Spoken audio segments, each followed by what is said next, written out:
Today I wanted to talk about graphics, and with today's technology, we can utilize these graphics to really enhance our videos. So let's talk about a few tips to kind of ensure that the graphics work for you. One of the first graphics you're going to run into is going to be your lower third. On the lower third, you're going to have your name, and you're going to have the title of who you are. There are a lot of different ways that lower thirds animate. They can come on from the side, on the bottom, they can do all kinds of weird animations, but be mindful of where the lower thirds are going to be and ensure you have room on your video for that.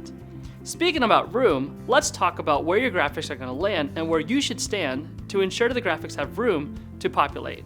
So the rule of thirds is a big piece that a lot of people in this industry use, and it's a good tip for yourself when you're doing your own videos. So rule of thirds, I'm going to put some lines up here for you, and you want to be on one side of the rule of thirds, whether you're on the left or the right, and put your eyeball at that point.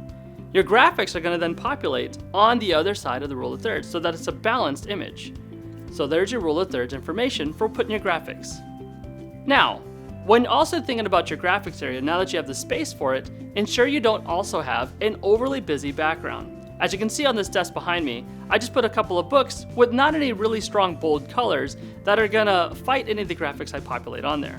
So keep mindful of that so you have room for this area of your graphics to be in. One more other tip, some people like to do this, is where they put their hand out and a graphic populates from above it, or they're pretty much highlighting or interacting with the graphic.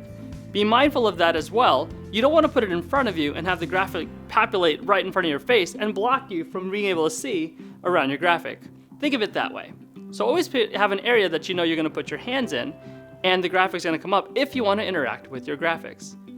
With these tips, it'll help you ensure that the graphics work with you and really help you enhance the message that you're going to have in case your video loses any kind of audio connections. Or a lot of times on internet, like you're watching this video, you want to also make sure that the graphic is really nice and bold so that way if they miss it from audio, they can at least see it. And when your audience can both hear and see you, it's just an extra enhancement to help you with your graphics on your video.